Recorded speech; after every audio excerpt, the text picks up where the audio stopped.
আরে দেশের সংবিধানে রোজা রাখার কথা আছে? আপনারা অনেক কিছুই জানেন না।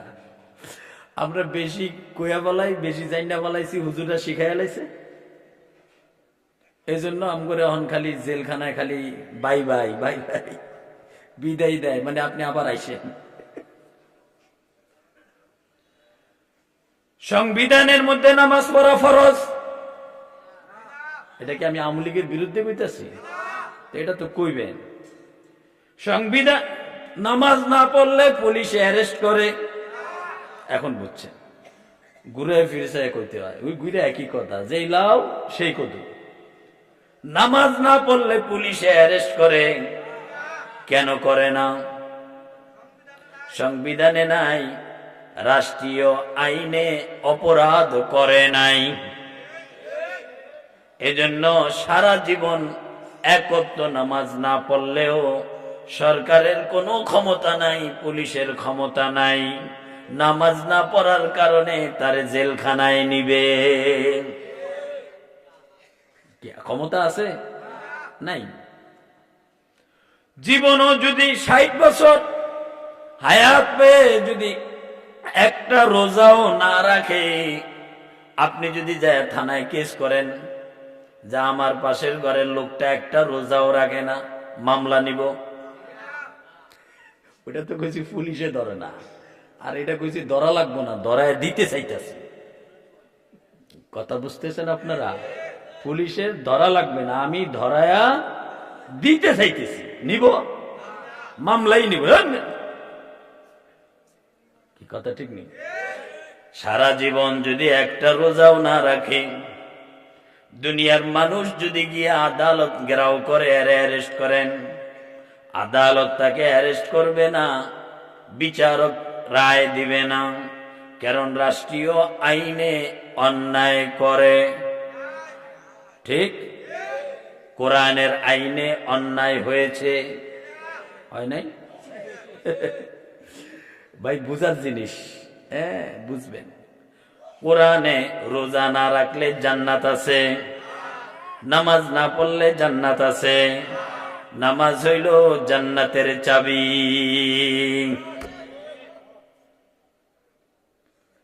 এখন রাষ্ট্রের আইনে অনেক কিছু নাই, আল্লাহর আইনে অনেক কিছু আছে, ঠিক নেই? আল্লাহ আপনি আমাদের সবাইকে বুঝার তৌফিক দান করেন। নামাজ যদি না পড়ে, হাদিসে আছে তারে পিটাও। কথা কন। 7 বছর বয়স থেকে নামাজের তাকিদ দাও। 10 বছর বয়স হয়ে গেছে নামাজ পড়ে না, তারে পিটাও। রাসূল সাল্লাল্লাহু আলাইহি ওয়াসাল্লামের হাদিস, আল্লাহর রাসূলের আদেশ। এখন যদি আপনি আমারে বা আমি আপনারে নামাজের জন্য ফিডাই, আর এই ফিডা খাইয়া যদি পুলিশের যায় কয় আমারে মারছে, মামলা নিবনি? নিব। কথা বুঝতে পারছে? নিব, নিব। মাল্লিকা কথা ঠিক না? যদি কই নবীজির আদেশ, হাদিস আছে, ধর তোর হাদিসের কেতাবো, নাউজুবিল্লাহ। কথা বুঝতেছেন আপনারা? তাহলে নামাজের শাসন করাটাও বিপদ। অনুরূপ ভাবে রাষ্ট্রের আইনে আপনারা সবাই বলেন রাষ্ট্রের, আমি অল্প অল্প কথা বলতেছি, আপনারা বুঝে নিবেন, কথা কিন্তু লম্বা করতেছি না, সময় কম, অল্প কথা। রাষ্ট্রের আইনে কেউ যদি বেপরদায় চলে, পুলিশে ধইরা লইয়া যাব। কেন? রাষ্ট্রীয় আইনে বেপরদায় নাই। যদি আমনের দ্বারে ধরে, তাহলে প্রধানমন্ত্রীরও ধরা।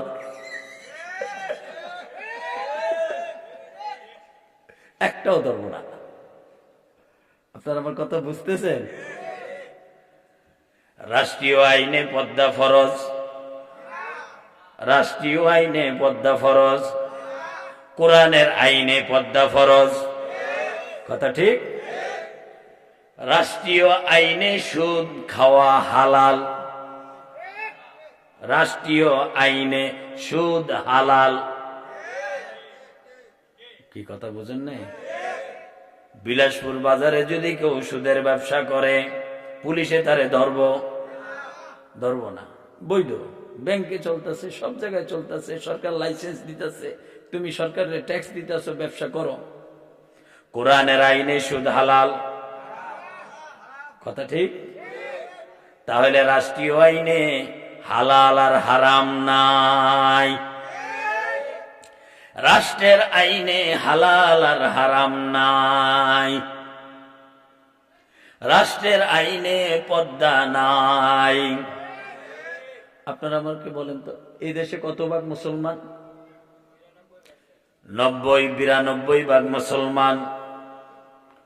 90 ভাগ মুসলমানের দেশ, কোন জায়গায় ইসলামী আইন কানুনকে প্রাধান্য দেওয়া হয় নাই। 10% ধরেন আছে অমুসলিম, এই 10% আর 90% আমরা বেশি না, কিন্তু দুজনরে দেখে সমান নজরে, বরং তাদের দাপট আরো বেশি, কথা ঠিক নেই? তাদের দাপট আরো বেশি, আমাকে দাপট কম। এবার আসেন আলোচনায় চলে যাই। উল্টাপাল্টা না সব, এই উল্টাপাল্টা দুনিয়ায় আমরা এখন ওদের নজরে উল্টাপাল্টা, আর ওরা হয়ে গেছে দেশপ্রেমিক। প্যারা হাজিরিন, নবী আল্লাহ পাক রব্বুল আলামিন পবিত্র কোরআনের সূরা বাকারার 30 নম্বর আয়াতের মধ্যে বলেন, ওয়া ইয ক্বাল, ওই সময়কে স্মরণ করো, ক্বালা রাব্বুকা, যখন তোমার রব বলেছিল, লিল মালাইকাতি, ফেরেশতাদেরকে, ইন্নী জাইলুন ফিল আরদি খলিফা, আমি জমিনে খলিফা বানাবো। আল্লাহু আকবার। আমি জমিনে কি বানাবো? খলিফা। খলিফা, খ লাম ইয়া ফা গুলতা, খলিফা, আমি জমিনে খলিফা বানাবো। বলছেন কে? কে বানাবেন? কি বানাবেন? কোথায় বানাবেন? কথা বুঝেন, বুঝতেছেন, কইতেছেন আমার সাথে, বলবেন, বাতাও। কে বানাবেন? কি বানাবেন? কোথায় বানাবেন? কে বানাবেন? কোথায় বানাবেন? কি বানাবেন? খলিফা। খলিফা, খলিফা মানি প্রতিনিধি। খলিফা মানি প্রতিনিধি। কার প্রতিনিধি আমরা? আল্লাহ কোরআন দিয়া দিছেন, বান্দা দায়িত্ব এবার তোর, কথা কয় না? আল্লাহ কোরআন দিয়া দিছেন, নবী দিয়া দিছেন শিক্ষক হিসাবে। নবী আমাদের শিক্ষক, ঠিক নি? নবী আমাদের শিক্ষক।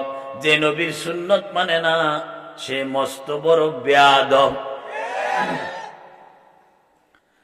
আল্লাহ শিক্ষক দিয়া দিছেন, নবীজিকে দিয়া দিছেন, কোরআনটা বুঝায় দেন, ঠিক নি?